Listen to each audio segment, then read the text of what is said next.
Hi everybody and welcome to my kitchen. I am Casey from the Idaho Wheat Commission and we are doing a version of our quarantine kitchen today. I don't know about you, but I have been wanting to snack constantly recently. So today we are going to do a very quick recipe of zucchini bread. I think banana bread has had its day, so let's switch it up a little bit. And this way at least I feel like I'm getting a portion of vegetables. Don't really know if that's true, but it makes me feel better. This recipe has been adapted over the years out of my very trusty cookbook, and I have some handwritten notes in there that I think make it the best version. So I'm going to show that today. And I want you to start by preheating your oven to 350 degrees. And one good tip anytime that you're making bread or really baking anything, but you want to maybe buy a thermometer that you can put inside the oven, and that way you know that your oven temperature is correct. A lot of times our gauge is not very accurate on top, and especially if you're going to put all that time in for a yeast bread, you want to make sure that you are putting it in the right temperature.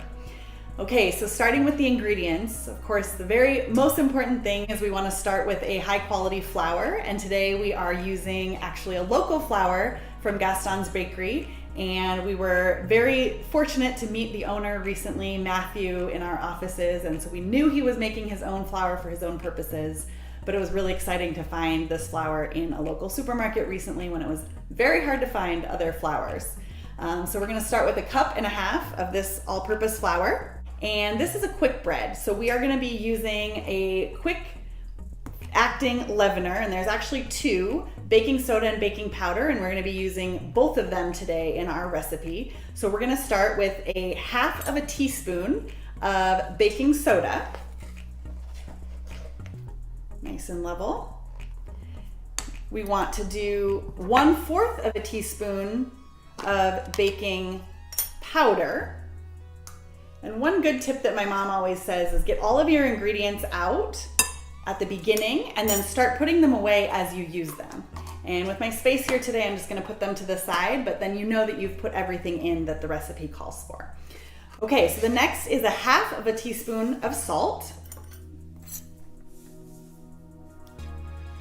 Usually we want to be really precise with any ingredients when we're baking, but there's one exception that I like to make, and that is with the spices. And this recipe calls for 1 teaspoon of cinnamon, but if you do kind of a heaping teaspoon, it's never gonna hurt anything. I think a little bit of extra cinnamon is always good for us. And then the other one is ginger, and it calls for 1/4 teaspoon. And again, I do a little bit more than 1/4 through a heaping teaspoon. And I think it just gives it a little bit of an extra kick to your bread. Okay, so that is it for your dry ingredients. And just mix that up a little bit so that it's well incorporated. And then we're gonna switch bowls for our wet ingredients. And I will say that when I'm doing this on my own, I usually start with the wet ingredients in the big bowl, and then I just add the dry ingredients so that we don't make any more dishes, because I don't think any of us wanna be washing extra if we don't have to.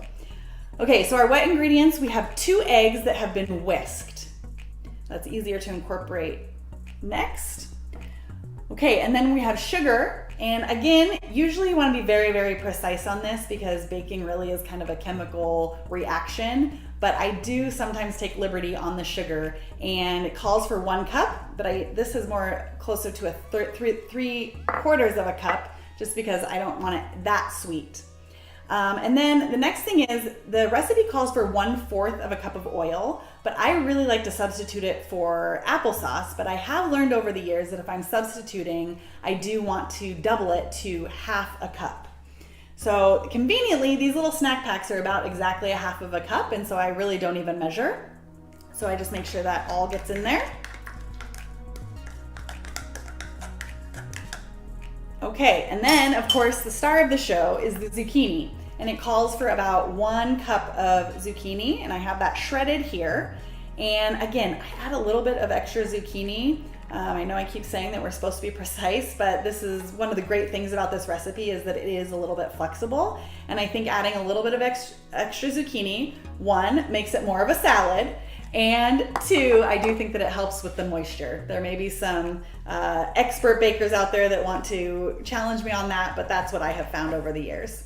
So we're going to incorporate all of this wet ingredients together because we're going to add it into our dry ingredients and want to make sure that it's evenly distributed with all of the sugar especially, and these eggs that are going to bind all of our bread here. Okay, so that is easy. And then we just add that right into our dry ingredients. Trying to be Food Network here and not quite there. It's just my tryout. All right, and then we just want to incorporate that really well. And I would mention that you can also kind of get creative on this. You can put in walnuts or pecans if you want, or I've even had a couple people recently suggest chocolate chips. I have never done that, but that sounds amazing and would definitely spice up a little bit of this zucchini bread, so that would be great. And so now while we're incorporating this, I am going to say that you want to make sure that you have a oiled bread pan, loaf pan, and that will help us really get our zucchini bread out when it's all finished. Okay, so that's pretty well incorporated there.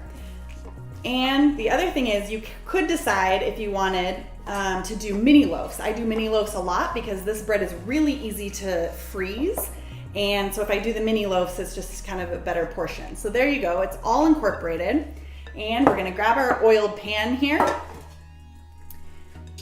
And if you are gonna do the mini loaves, I always like to double the recipe because I think that it only makes about 2 mini loaves. And if you're gonna go to all of the trouble, although it's really 10 minutes of trouble, I do like to have a couple more mini loaves, and then I can freeze them or give them away to friends or eat them all in one day. Whatever you want to do, that's perfect.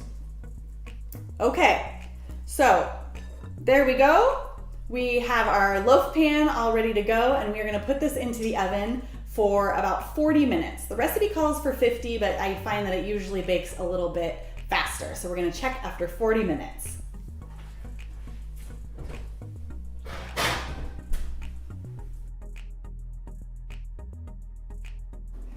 Okay everyone, through the magic of the internet, we now have our fully baked zucchini bread loaf. You can see we have a really nice color here.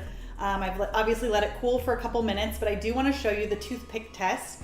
You take one and put it all the way through the center, and if it comes out without any crumbs or any batter, you know that it has baked. Now this baked for 40 minutes, and I'm gonna take a knife and I'm just gonna loosen the sides a little bit, and I can tell that our oil really did the trick because it's loosened very easily.